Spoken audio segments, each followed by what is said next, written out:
সম্মানিত উপস্থিতি, মুসলিম কেরাম, মহান রব্বুল আলামিন এই প্রতিকূল আবহাওয়ার মধ্যে আজকে আবহাওয়াকে ঠান্ডা করে আমাদেরকে তার ঘর মসজিদে এসে তার হুকুম মতো দুরাকাত দুখুলুল মসজিদ বা তাহিয়াতুল মসজিদ আদায় করে বসার এবং কিছু আলোচনা শোনার বলার তৌফিক দান করেছেন। এজন্য আমরা সেই মহান মনিব রব্বুল আলামিনের শুকরিয়া আদায় করি, প্রাণ খুলে সবাই বলি আলহামদুলিল্লাহ। আমরা এমন এক রবের সৃষ্টি যিনি আমাদেরকে খুব আদর করে ভালোবাসা দিয়ে সৃষ্টি করেছেন। আমরা যতক্ষণ একটু কথা শুনবো, একটু মনোযোগ সহকারে কথাগুলো শোনার এবং বোঝার চেষ্টা করবো ইনশাআল্লাহ। আমি প্রথমে সূরা বাকারা 30 নম্বর 31 নম্বর আয়াত তেলাওয়াত করেছিলাম। সে আয়াতে কারিমার উপরে দুই একটা কথা বলবো, যদিও আমি ভালোভাবে তাফসীর করতে পারবো না বা বর্ণনা করতে পারবো না, শুধু আপনাদের দুই একটা কথা এই আয়াতের উপর আপনাদের সামনে আমি শেয়ার করব। আশা করি আপনারা আমাকে সহযোগিতা করবেন এবং মনোযোগ দিয়ে শুনবেন। এই পৃথিবীতে আপনাদের কাছে আমার একটা প্রশ্ন, পৃথিবীতে আল্লাহ সুবহানাহু ওয়া তাআলা কতজন মানুষকে সম্মানের সিজদা দেওয়াইছিলেন বলতে পারবেন কেউ? বলতে পারি না।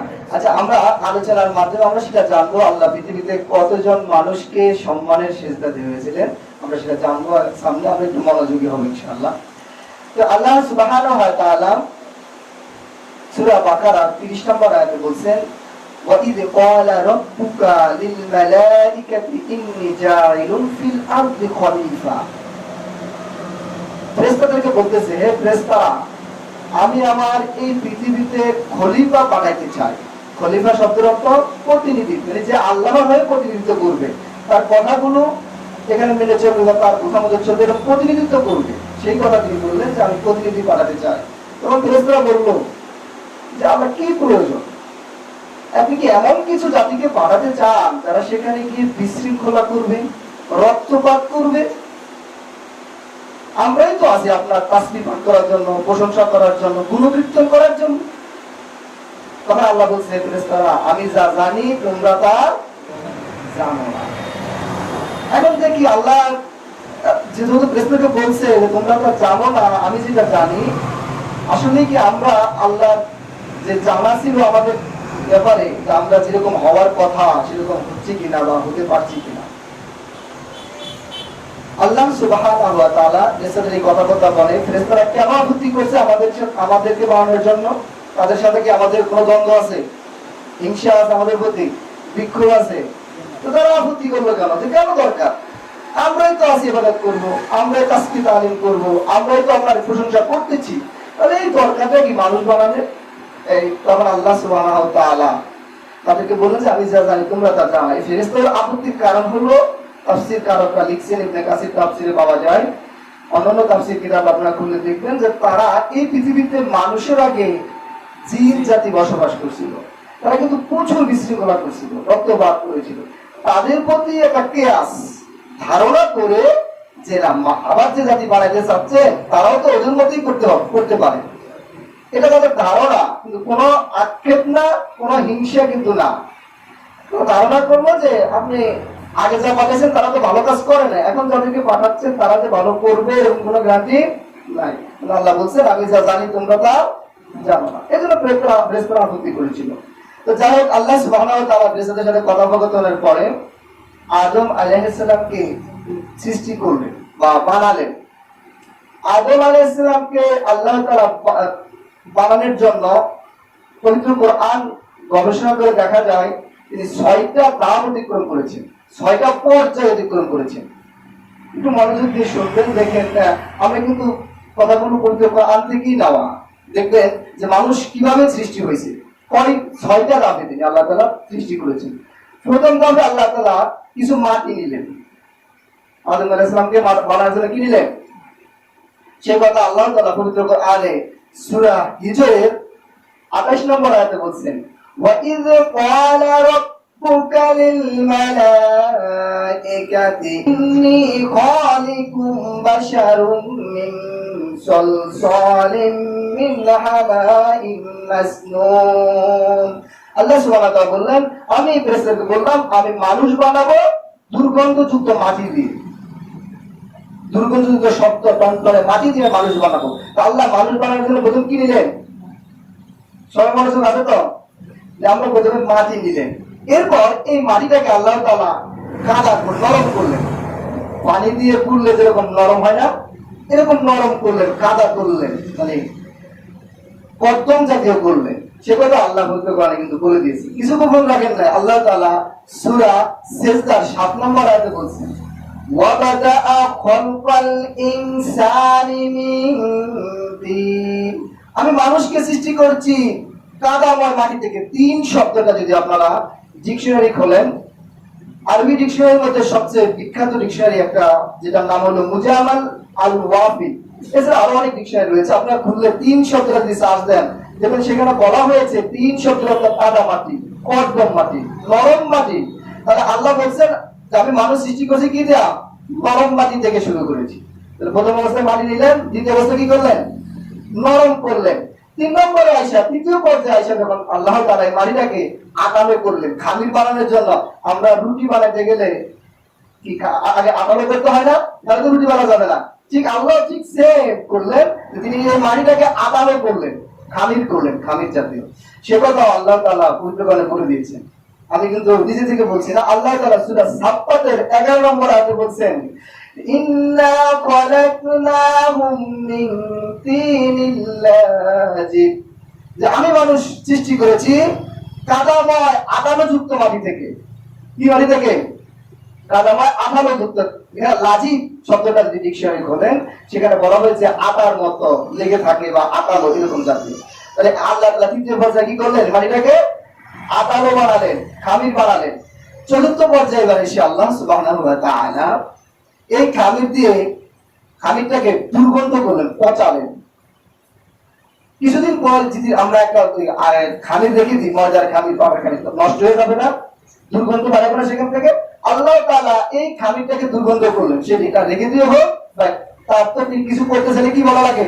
ফুল করলে হয়ে যায়, ইচ্ছা করলে হয়ে যায়। তখন সেটা তিনি পচালেন, দুর্গন্ধযুক্ত করলেন।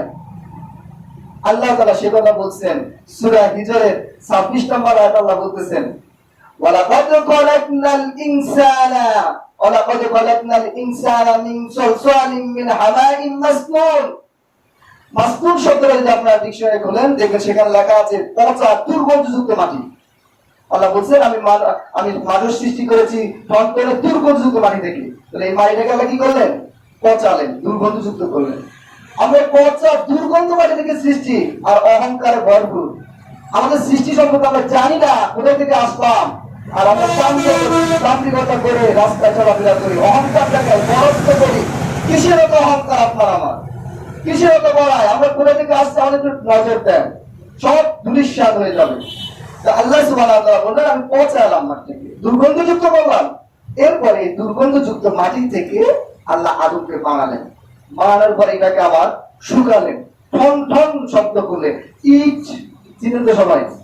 ইট ফুললে বা ক্রিকেট ফুললে টোকা দিলে ঠন ঠন শব্দ হয় না? এর চেয়ে কয়েক শতগুণ বেশি শক্ত ঠনঠনে আল্লাহ তাআলা এটাকে শুকায় করলেন। পঞ্চম পর্যায়ে এসে এই আদমকে কি করলেন? শুকালেন, ঠনঠনে করলেন। আল্লাহ তাআলা সূরা হিজরের 26 নম্বর আয়াতে বলতেছেন ওয়ালাকাদ খালাকনাল ইনসানা মিন সালসালিন মিন হামাইন মাসনুন।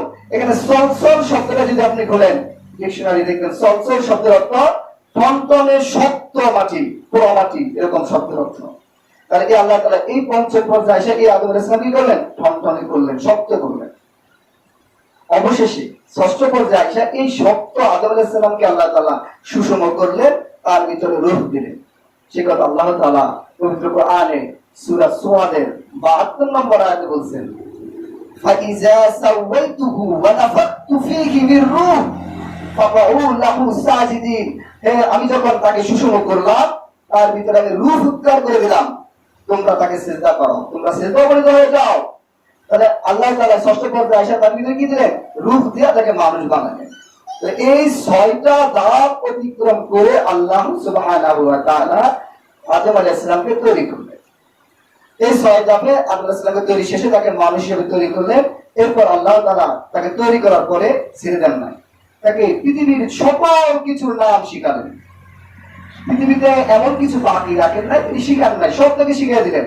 সে কথা আল্লাহ তাআলা সূরা বাকারার 31 নম্বর আয়াতে বলছেন, وعلم آدم الأسماء كلها ثم عرضهم على الملائكة فقال أنبئوني وعلم آدم الأسماء كلها ثم عرضهم على الملائكة فقال أنبئوني আল্লাহ সুবহানাহু ওয়া তাআলা বলছেন যে আমি তাকে কুল্লাহার আসমা কুল্লাহ সকল কিছুর নাম শিখালাম, কিছু বাকি রাখি নেই। এরপরে শিখানোর পরে আল্লাহ তাকে ফেরেশতাদের কাছে নিলেন এবং ফেরেশতাদেরকে বললেন, তোমরা যদি সত্যবাদী হও, যে কিছুক্ষণ আগে দাবি করছিলাম না যে কেন সৃষ্টি করবেন, তাহলে তোমরা যদি সত্যবাদী হও তাহলে তোমরা এই নামগুলো কিছু জিনিস উপস্থাপন করে বলবে, যেগুলোর নাম বলো। এগুলো কি করো? নাম বলো। তখন ফেরেশতারা বললো যে সূরা বাকারার 32 নম্বর আয়াত যদি পড়েন, সেখানে ফেরেশতারা উত্তর দিতেছে, قالوا سبحانك لا علم لنا إلا ما علمتنا إنك أنت العليم الحكيم। আল্লাহ সুবহানাহু ওয়া তাআলা শিক্ষা উল্লেখ করেছেন, ফেরেশতা বলতেছে, হে আল্লাহ, আপনি আমাদেরকে যা শিখিয়েছেন এর চেয়ে বাইরে আমরা কিচ্ছু জানি না, আমরা কিচ্ছু জানি না। আপনি তো মহাজ্ঞানী, মহাপ্রজ্ঞাময়, আপনি যা শিখিয়েছেন আমরা তাই জানি। তাহলে আল্লাহ তাআলা বললেন, তোমরা বলছিলাম বানাইতাম না, আমি তো বানাইলাম, এখন তোমরা কিছু নাম বলতে পারো না। আদম, তুমি বলে দাও এবার। আর আমি কি হুকুম করলেন, তুমি নামগুলো বলে দাও। সূরা বাকারার আপনি যদি 33 নম্বর আয়াত পড়েন, সেখানে সে কথা আল্লাহ তাআলা বলছেন, قال يا آدم أنبئهم بأسمائهم فلما أنبأهم بأسمائهم قال ألم أقل لكم إني أعلم غيب السماوات والأرض وأعلم ما تبدون وما كنتم تكتمون। আল্লাহ সুবহানাহু ওয়া তাআলা, ইয়া আদম, তোমরা যদি নাম পারো নাই, তুমি নামগুলো একটু বলো। তখন আদম আলাইহিস সালাম সব কিছুর নাম বলে দিলেন, সব কিছুর নাম বলে দিলেন। এরপর আল্লাহ সুবহানাহু ওয়া তাআলা বললেন, আমি কি তোমাদেরকে বলি নাই যে আমি গায়েব, সে গায়েবের সব জানি, তোমরা যা গোপন করো সেটাও জানি, তোমরা যা প্রকাশ করো সেটাও আমি জানি। আল্লাহু আকবার। আল্লাহ তাআলা এভাবে ফেরেশতাদের সাথে কথা বলতে করলেন, আদম আলাইহিস সালামকে বানালেন। এবার আদম আলাইহিস সালামের মর্যাদা বাড়ছে না কমছে? বাড়ছে না? ফেরেশতাদের তুলনায়, কারণ তারা পারে নাই। আদম আলাইহিস সালাম বলে দিয়েছে, আল্লাহ বলল, যাও, যে তোমরা তোমাদের শেষে মর্যাদা বাড়, তাই তোমরা তাকে সিজদা করো। কি করো? আদম আলাইহিস সালামকে ফেরেশতাদেরকে হুকুম করে তোমরা তাকে সিজদা করো। আল্লাহ সেই কথা সূরা বাকারার 34 নম্বর আয়াতে স্পষ্ট করে দিয়েছেন। আল্লাহ বলছেন, ওয়া ইয কুল্লা লিল মালাইকাতি ইসজুদু লিআদামা ফাসাজাদু ইল্লা ইবলিস আবা ওয়াস্তাকবারা ওয়া কানা মিনাল কাফিরিন। আল্লাহ বলছে যে তোমরা তাকে সিজদা করো, ইবলিস বাদে সবাই তাকে সিজদা করছে। শুধু ইবলিস করে নাই, সবাই তাকে কি করলো? সিজদা করলো। তখন ইবলিস কি হয়ে গেল? কাফেরদের অন্তর্ভুক্ত হয়ে গেল। ইবলিস কাফেরদের অন্তর্ভুক্ত হয়ে গেল। এখন ইবলিস তাকে সিজদা করলো না, বাকি সবাই সিজদা করলো। এখন আপনাদের কাছে প্রশ্ন, আমরা অনেকে কিন্তু জানা যে ইবলিস ফেরেশতা ছিলেন, অনেকে আমরা এরকম জানি। আপনারা বলেন তো, ইবলিস কি ছিল? ফেরেশতা? অন্য কিছু? জিন? মানুষ? অন্য কি হবে বলেন? জিন। অনেকে আমাদের জানা আছে, কিন্তু আমরা আগে জানতাম যে ইবলিস কি ছিল? ফেরেশতা ছিল। কারণ এই আয়াত পড়লে এরকম বোঝা যায় যে তোমরা আদমকে সিজদা করো, ইবলিস বাদে সবাই করছে। আল্লাহ হুকুম করে ফেরেশতা করে। আরবি ভাষায় কিন্তু ব্যাকরণের একটা সিস্টেম আছে যে অধিকাংশ থাকলে সেখানে কম সংখ্যকের নাম উল্লেখ করার প্রয়োজন হয় না। অধিকাংশকে বললে, সেটা যদি বলে তোমরা দাঁড়াও, সেটা যদি এখানে মানে 100 জন ছেলে আছে, 5 জন মেয়ে আছে, 2 জন মেয়ে আছে, যদি ছেলেরা দাঁড়াও তাহলে মেয়েরাও দাঁড়াবে। এটা আরবি ব্যাকরণের একটা কায়দা, নিয়ম। সেই দিক থেকে আল্লাহ ইবলিসকে স্পষ্ট করে বলার দরকার হয় না। তিনি বলছেন ফেরেশতাদেরকে তোমরা দাঁড়াও, তোমরা সিজদা করো। তো এটা আল্লাহ তাআলা গোপন রাখেন নাই যে তিনি যে জিন, এটা গোপন রাখেন নাই। আমরা এটাকে জানি, ফেরেশতারা আল্লাহর হুকুম কি মানতে বাধ্য না বাধ্য, তাদের বৈশিষ্ট্যটা কি? আপনি যদি সূরা তাহরীমের 6 নম্বর আয়াতটা পড়েন, আল্লাহ সেখানে বলছেন, ইয়াসুনাল্লাহা মা আমারহুম ওয়া ইয়াফআলুনা মা ইউমারুন। আমি যা নির্দেশ করি তাই তারা করে, আমি যা হুকুম করি তার বাইরে তারা কিছুই করতে পারে না। তো ফেরেশতাদের বৈশিষ্ট্য কি? আল্লাহর নির্দেশের বাইরে কিছু করতে পারে না। তাহলে ইবলিস যদি ফেরেশতা হয় তাহলে সে কিভাবে আল্লাহর নির্দেশ পালন করবে? তাহলে ইবলিস কি, সে কথা আল্লাহ কোরআনে স্পষ্ট করলেন। সূরা কাহাফের 50 নম্বর আয়াত যদি পড়েন, আল্লাহ সুবহানাহু ওয়া তাআলা সেখানে বলছেন, وَإِذْ قُلْنَا لِلْمَلَائِكَةِ اسْجُدُوا لِآدَمَ فَسَجَدُوا إِلَّا إِبْلِيسَ كَانَ مِنَ الْجِنِّ। আমি ফেরেশতাকে নির্দেশ করলাম তোমরা আদমকে সিজদা করো, ইবলিস বাদে সবাই করলো, কারণ সে জিনদের একজন। এরপর কেন যে আমরা তাকে ফেরেশতা মনে করলাম, কোরআনে এরকম সুন্দর আয়াত থাকতে আমার বুঝে আসে না কারা এই কথা আমি করলো। যাই হোক, আমরা আজকে থেকে তো জানতে পারছি যে ইবলিস কে ছিল, সে ছিল জিনদের একজন। তার জিনদের স্বাধীনতা ছিল, মানুষ যেরকম স্বাধীন, জিনদেরও কি ছিল, স্বাধীন ছিল। তারাও ইচ্ছা করলে আল্লাহর নাফরমানি করতে পারে, আমরা ইচ্ছা করলে নাফরমানি করতে পারি, কিন্তু ফেরেশতাদের এরকম কোনো স্বাধীনতা আল্লাহ তাআলা দেন নাই।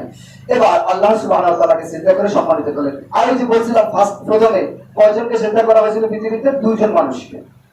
আরেকজনকে হযরত ইউসুফ আলাইহিস সালাম, তাকে তার ভাইরা সম্মানে সিজদা করেছিলেন। সূরা ইউসুফের 100 নম্বর আয়াত, ইউসুফ আলাইহিস সালামের লম্বা ঘটনা, আমরা সেদিকে যাব না। 100 নম্বর আয়াতে সেখানে আল্লাহ সুবহানাহু ওয়া তাআলা উল্লেখ করেছেন, ওয়া রাফা আবাওয়াইহি আলাল আরশ ওয়া কাররু লাহু সুজদা। ইউসুফ আলাইহিস সালাম বলল যে হে পিতামাতা, তোমরা আপনারা চেয়ারে বসুন, আর তার ভাইরা তাকে সিজদায় লুটিয়ে পড়ল। এই সূরা ইউসুফের 100 নম্বর আয়াতে স্পষ্ট করে দিয়েছেন। সেই ইউসুফ আলাইহিস সালাম যখন মিশরের কি হলেন, মন্ত্রিত্ব পেলেন বা সেখানে ক্ষমতা পেলেন, তখন তার ভাইরা তাকে সিজদা করেন। আপনারা অনেকে জানেন, আমরা সেদিকে যাব না। তাহলে পৃথিবীতে কয়জনকে সিজদা করা হয়েছিল সম্মানে? 2 জনকে। আদম আলাইহিস সালামকে এবার সিজদা করার পরে তার থেকে হাওয়া আলাইহিস সালামকে সৃষ্টি করলেন। আমরা অনেকে একটা ঘটনা জানি যে আদম আলাইহিস সালাম বেহেশতে গেলেন, সেখানে অনেকদিন থাকার পরে একাকিত্ব বোধ করলেন। তারপরে আল্লাহর কাছে বলে করলেন, আল্লাহ আমার ভালো লাগে না একাকে। তখন আল্লাহ তাআলা তার জন্য হাওয়া আলাইহিস সালামকে বানালেন। এই ঘটনা আমরা শুনি নাই? শুনেছি, কিন্তু আসলে ঘটনাটা সঠিক নয়। ঘটনাটা কোরআনের বিরুদ্ধে যায়। কারণ আল্লাহ সুবহানাহু ওয়া তাআলা স্পষ্ট বলে দিয়েছেন যে সূরা বাকারা 35 নম্বর আয়াত যদি পড়েন, যে আল্লাহ তাআলা বলছেন, ওয়াকুল্লা ইয়া আদামু উসকুন আনতা ওয়া যাওজুকাল জান্নাতা ওয়া কুলা মিনহা রাগাদান হাইসু শি'তুমা ওয়া লা তাকরাবা হাযিহি আশ-শাজারাতা ফাতাকুনা যালিমিন। আজ আল্লাহ বলতেছেন যে হে আদম, তুমি এবং তোমার স্ত্রী জান্নাতে বসবাস শুরু করো, সেখানে তোমাদের যা ইচ্ছা তোমরা খাও, তবে ওই গাছটার নিকট যাও না, কারণ এতে তোমরা ক্ষতিগ্রস্তের অন্তর্ভুক্ত হবে। এখানে আল্লাহ দুজনকে নির্দেশ করতেছে। যদি ফরে বানায় তাহলে দুজনকে কিভাবে নির্দেশ করবেন? তাহলে বলতে তুমি যাও, বলছে যাও,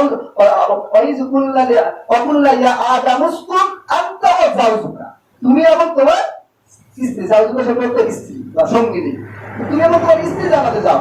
আল্লাহ নির্দেশ কি ভুল দিল নাকি? আমরা স্পষ্ট করাই আরেকটা ঘটনা দেখি। আমরা একটা হাদিস যদি জানি, সহিহ বুখারী 5186 নম্বর হাদিসটা যদি আপনারা পড়েন, সেখানে আল্লাহ সাল্লাল্লাহু আলাইহি ওয়াসাল্লাম বলতেছে, তোমরা নারীদের ব্যাপারে কল্যাণকামী হও, তাদেরকে পাঁজরের হাত থেকে সৃষ্টি করা হয়েছে। বুখারী হাদিস বলতেছে পাঁজরের হাত থেকে সৃষ্টি করা হয়েছে, পাঁজরের উপরের হাতটা বেশি পাকা।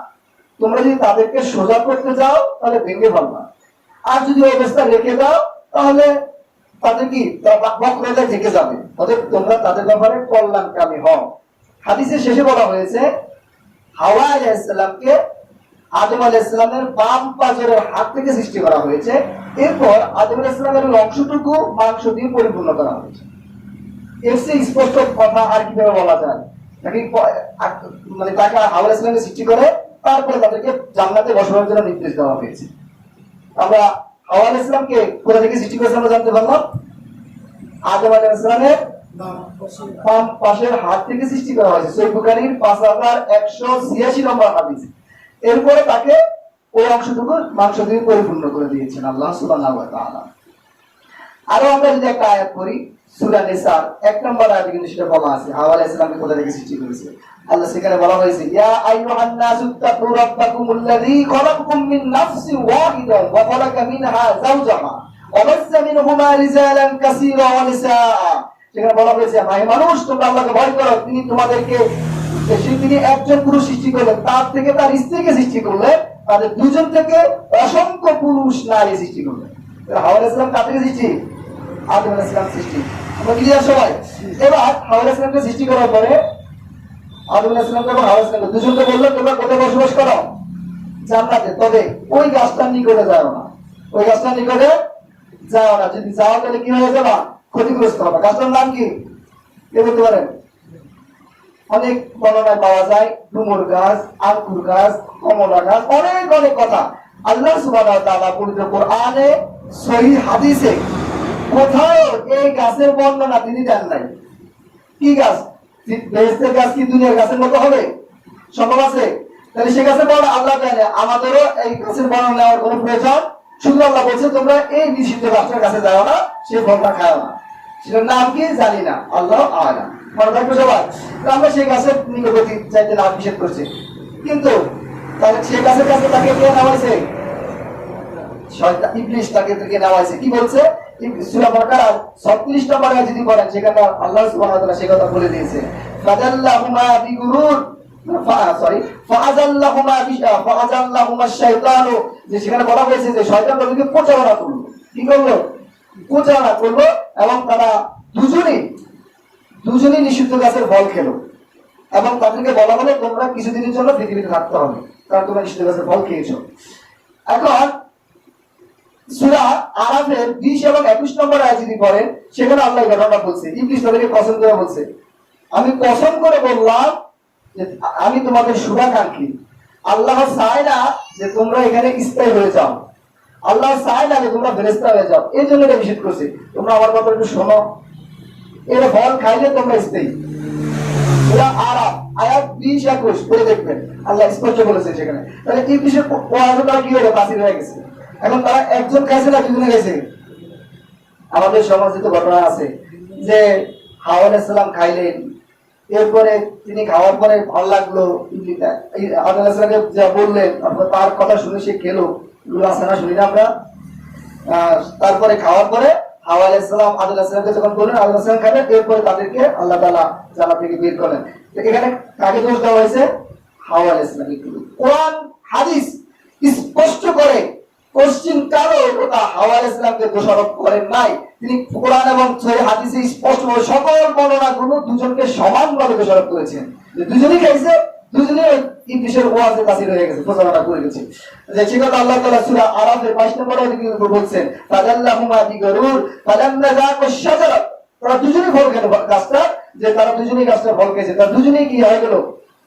তাহলে দুজনের লজ্জাস্থান থেকে পোশাক সরে গেল, একসাথে দুজনে সরে গেল। এখন আমরা এই ঘটনাগুলো কোথায় পেলাম? যে এত ওয়াজ, এত কিতাবে পুস্তকে আমরা দেখি যে হাওয়া আলাইহিস সালাম আগে খায়া দোষারোপ হইলো, তারপরে আদম আলাইহিস সালাম খেলো, কোথায় পেলাম?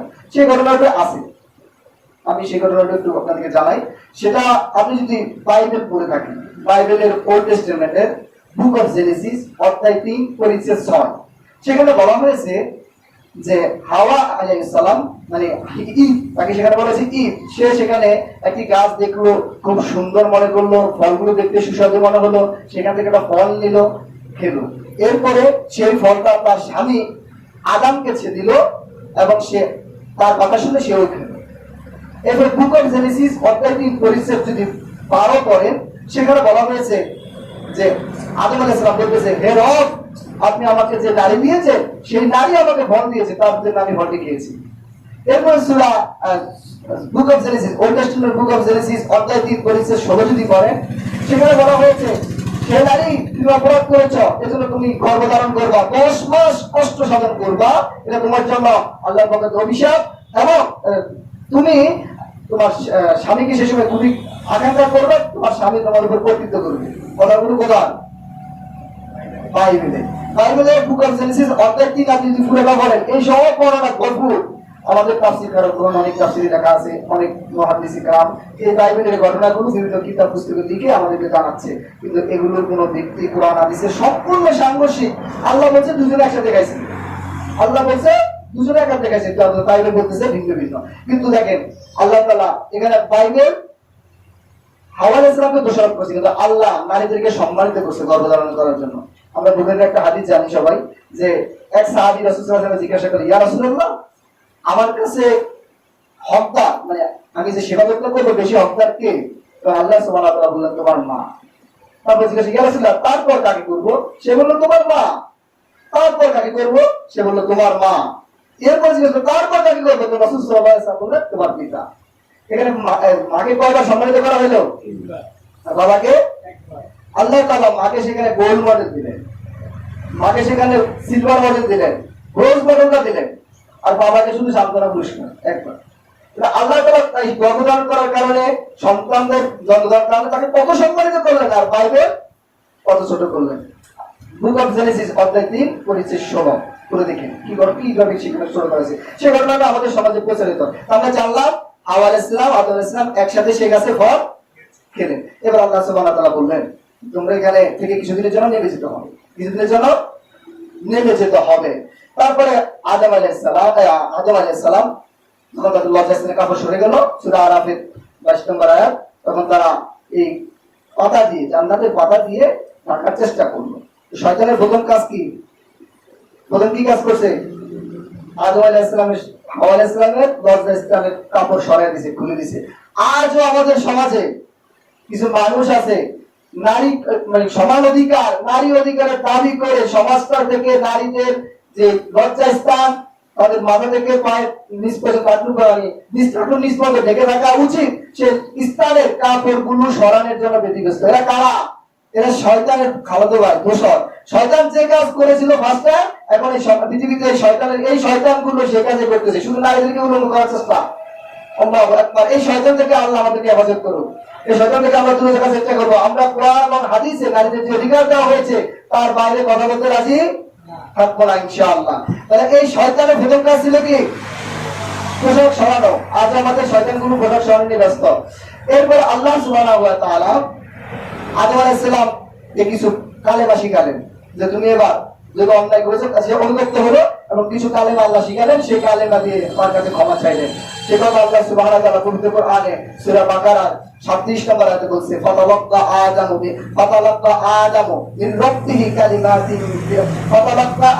মিন রাব্বিহি কালিমাতিন ফাতাবা আলাইহি ইন্নাহু হুয়াত তাওয়াবুর রহিম। আল্লাহ তাআলা বললেন আমি আদমকে কিছু কালেমা শিখালাম, আদম আলাইহিস সালাম সে কালেমা দিয়ে আমার কাছে তওবা করলো, আমি কবুল করলাম। কি কালেমা শিখালেন সেটা উল্লেখ আল্লাহ করে চেয়েছেন, কোনো কিছু গোপন নাই। আল্লাহ সূরা আরাফের 23 নম্বর আয়াতে সেটা উল্লেখ করেছেন। সেখানে বলা হয়েছে ক্বালু রাব্বানা যালামনা আনফুসানা ওয়া ইল্লাম তাগফির লানা ওয়া তারহামনা লানাকুনান্না মিনাল খাসিরিন। এই কালেমা দিয়ে আদম আলাইহিস সালাম আল্লাহর কাছে তওবা করলেন। কোন সময় করেছেন? জান্নাতে যখন অপরাধটা করলো সাথে সাথে, সে সময় কিন্তু এই তওবাটা করলেন। তাহলে আমরা জানি কোন সময়? পৃথিবীতে আসলে 300 বছর কাটছে। কয় বছর? আর কথা বলো না, জানান না এগুলো? কান্দার পরে কি দেখছে? হঠাৎ মনে পড়লো আল্লাহ তাআলা, হে আল্লাহ তুমি মুহাম্মদ সাল্লাল্লাহু আলাইহি ওয়াসাল্লামের নাম উসিলায় আমাকে আপনি মাফ করুন। আল্লাহ জিজ্ঞাসা করলো তুমি মুহাম্মদের নাম জানলা কিভাবে?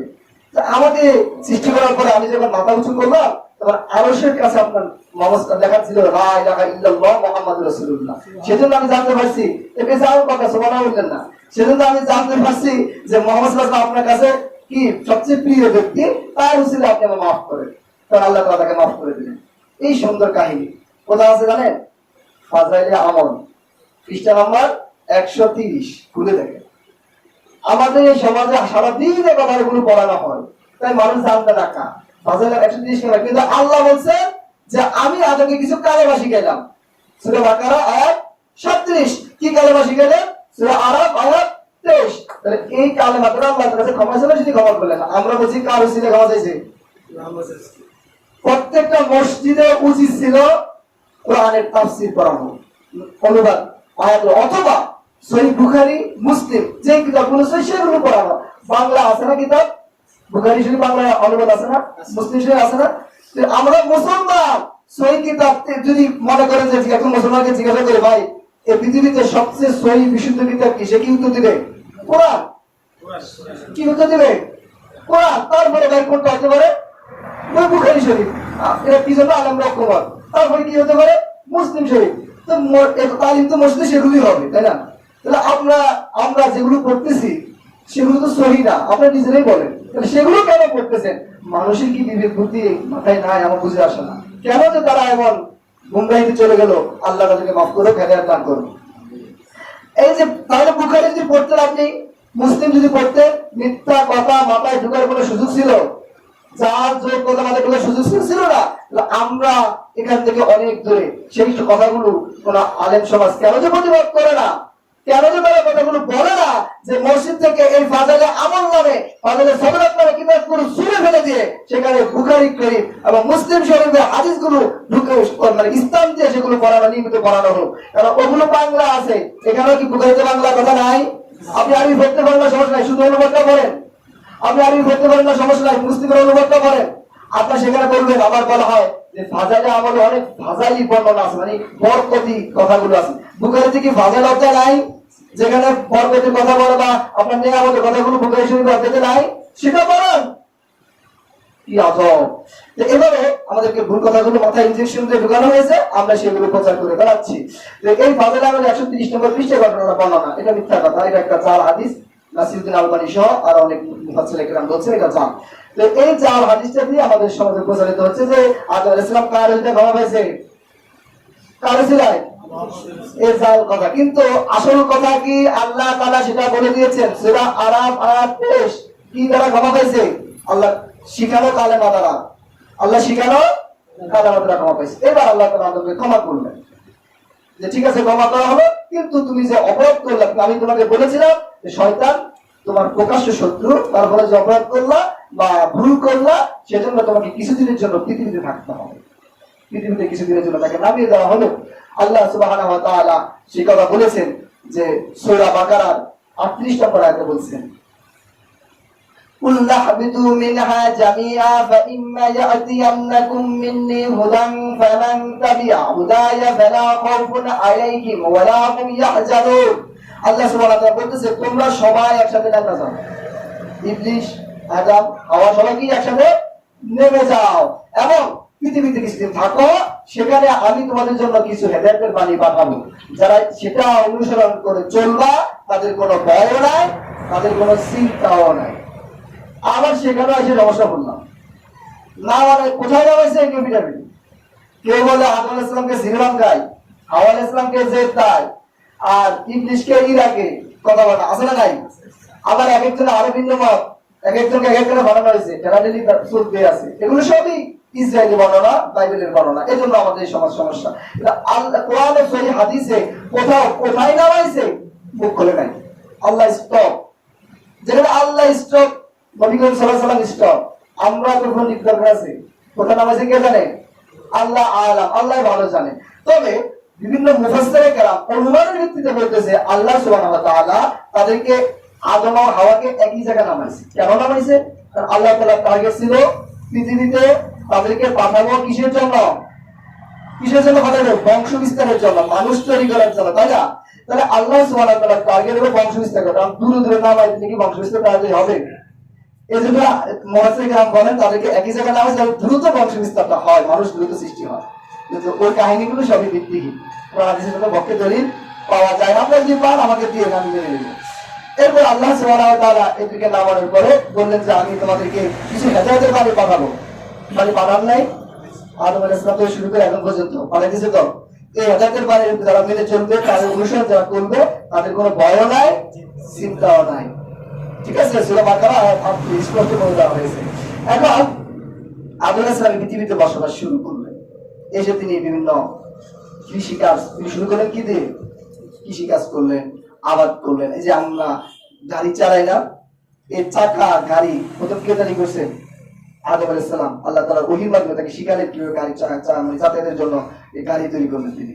এবং তিনি যে প্রথমে ফলটা কৃষিকাজ করতে গিয়ে যে ফলটা তিনি প্রথম চাষ করলেন, মানে খাবার জন্য বা রিজিকের জন্য, সেই ফলটার নাম কি বলতে পারবেন কেউ? তিন ফল। সে প্রথমে তিনি সূরা 3-এর 1 নম্বর আয়াত, তিন আল্লাহ বলছেন না, তিনের কসম, সেই তিন ফলটা তিনি প্রথম কি করলেন?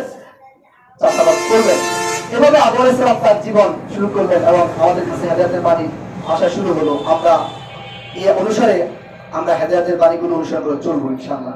যদি আমরা হেদায়েতের বাণী না অনুসরণ করে চলি তাহলে আমাদের কি হবে? সেটা কিন্তু আল্লাহ তাআলাকে ছেড়ে দেয় না। যে আমি যে বাণী পাঠাবো, যদি তোমরা সেটা না মানো তাহলে তোমাদের কি অবস্থা? সেটা সূরা বাকারার 39 নম্বর আয়াতে কিন্তু আবার বলে দিয়েছে। আল্লাহ সুবহানাহু ওয়া তাআলা বলছে, ওয়াল্লাযীনা কাফারু ওয়া কাযযাবু বিআয়াতিনা উলাইকা আসহাবুন নার হুম ফিহা খালিদুন। বলছে যে আমি যে হেদায়েতের বাণী বাতানো, যদি কেউ এটা অস্বীকার করে, কেউ এটাকে মিথ্যা প্রতিপন্ন করে, তাহলে তার স্থান হবে না আর কোথায়? জাহান্নাম। শুধু সেখানে একবার যাবে না, উলাইকা হুম ফিহা খালিদুন, সেখানে সে কি থাকবে? চিরস্থায়ীভাবে থাকবে। তাহলে আমরা কি হেদায়েতের বাণী ছেড়ে দিব, নাকি আজকে মানে আমাদের যেভাবে তাকে আমাদেরকে নির্দেশ দিয়েছে হেদায়েতের বাণীতে পবিত্র কোরআন সহিহ হাদিস পড়ে যেভাবে আল্লাহ তাআলা আমাদেরকে নির্দেশ দিয়েছে তার বাইরে এক বিন্দু চলা আমাদের জন্য উচিত নয়। কিন্তু এখন আমরা তো জানি না যে আল্লাহ আমাদের কি নির্দেশ দিয়েছে, আমরা নিয়মিত পড়ি না। আল্লাহ পবিত্র কোরআনে সূরা আলাকের 1 নম্বর আয়াতে কি বলছে? ইকরা বিইসমি রাব্বিকাল্লাযী খলাক, পড়ো তোমার প্রভুর নামে যিনি তোমাকে সৃষ্টি করেছেন। প্রথম আল্লাহ তাআলা এই আয়াতটা রাসূল সাল্লাল্লাহু আলাইহি ওয়াসাল্লাম নাযিল করেছেন। তাহলে প্রথম পড়তে বলেছে, আমরা সেই প্রথম আয়াতকে অস্বীকার করলাম, করি না। শুধু ওই হুজুরে কি বলে, ওই মাওলানা কি বলে, ওই লোকে কি বলে, শুধু এগুলো শোনা নিয়ে ব্যস্ত। আর ভাই আমরা তো এগুলো কম জানা নাই, এ কইছে এমনি, আমরা কইলে এমনি, ঠেলাঠেলি ফিটাফিটি মারা চলতেছে সমাজে। কিন্তু আমাকে আল্লাহ তাআলা যে প্রথম বাণী আয়াত পড়ালেন, আল্লাহ বলছেন আমি যে হেদায়েতের বাণী পাঠাবো, তার যারা মেনে চলবে তাদের ভয় নাই, আর যারা না মানবে তাদের জন্য জাহান্নাম। সেই বাণী আমরা মেনে চলি, প্রথমে অস্বীকার করুন না, সল্লাহ আমার করে ভরাও। তাহলে এখন যুদ্ধ করলেন কার সাথে? আল্লাহর বাণীকে অস্বীকার করলেন, তাহলে ঠিকানা কোথায়? জাহান্নাম। এখন অনেকে বলবে আমাদের পড়তে পারি না। দুনিয়ার কার্যক্রম সব আপনি করতে পারেন, পড়ার সময় হয় না। আপনি পড়তে পারেন না, সেই সুযোগ হয় নাই। যে পড়তে পারে তার কাছে কিন্তু একটু শুনবেন যে আমাকে কোরআন একটু পড়ে শোনাও বা হাদিসটা একটু পড়ে শোনাও, আগ্রহ কি আছে আমাদের মনে? নাই। তাহলে আমরা আল্লাহ তাআলার যে প্রথম নির্দেশ সেটাই অস্বীকার করে বসলাম। আল্লাহ আমাদেরকে থেকে মাফ করে, যাতে আমরা আল্লাহর নির্দেশগুলোকে মেনে চলতে পারি। এবং আমি আজকে যে কথাগুলো বললাম, মানুষ কিভাবে সৃষ্টি হলো, আদম আলাইহিস সালাম কিভাবে আসলে, অনেক ভুল ভ্রান্তি ছিল, আমাদের চেষ্টা করেছি এই ভুল ভ্রান্তিগুলো আমাদের থেকে দূর করা এবং সঠিক যেগুলো আমি জেনেছি সঠিকভাবে কোরআন হাদিস পড়ালেখা করে বা গবেষণা করে সেগুলো আপনাদের সামনে তুলে ধরলাম। আশা করি আপনারা সেগুলো সঠিকভাবে গ্রহণ করবেন এবং আমাদের এই পবিত্র কোরআনের যে নির্দেশনাবলী আছে আমরা পড়ে সেগুলো জানবো এবং সেগুলো অনুসারে আমাদের জীবন যাপন করার চেষ্টা করব। এই যে নামাজ পড়ি, রোজা রাখি, হজ করি, যাই করি না কেন আমরা নিজেরাকে শিখে নিব, বুঝে নিব। এখন তো আগে তো অনেক সমস্যা ছিল, হাদিস একাত্র ছিল না, তারা সংগ্রহ করতে কষ্ট হতো। এখন আপনার হাতের সামনে সব, আপনি টাকা দিয়েও কিনা লাগে না, মোবাইলে ডাউনলোড করে নিলে হয়, হয় না নাকি? আপনি সেখানে আমার ভিন্ন ভিন্ন অধ্যায় দেওয়া আছে, বুখারী, মুসলিম, তিরমিজি, আবু দাউদ, মিশকাত, নাসাই, প্রত্যেকটা বিষয় কিতাবেরই ভিন্ন ভিন্ন অধ্যায় দেওয়া আছে। নামাজের একটা অধ্যায়, তারপরে রোজার অধ্যায়। আপনি রোজার মাসালা দরকার, আপনি অধ্যায়গুলো একটু পড়েন, আপনি অনেক মাসালা পাবেন হাদিস থেকে। তাই কেন কেন আমরা এই বিভেদগুলো, ফিতনাগুলো কেন ছড়াচ্ছি বা কেন সৃষ্টি করছি আমি জানি না। কেন যে আমরা পড়ালেখা থেকে দূরে চলে গেলাম, কোরআন থেকে হাদিস থেকে দূরে চলে গেলাম, এজন্য আমাদের সমাজে এই বিশৃঙ্খলা সৃষ্টি হচ্ছে। আল্লাহ তাআলা আমাদের সকল, আমাকে সহ সকলকে এই কোরআন ও হাদিস পড়ে সঠিক পথে সঠিক কথাগুলো সবাই যেন বলতে পারে, সবাই যেন সেগুলো মেনে চলতে পারে, সেই তৌফিক এনায়েত করুন। ওয়া আখিরি দাওয়ানা আলহামদুলিল্লাহি রাব্বিল আলামিন।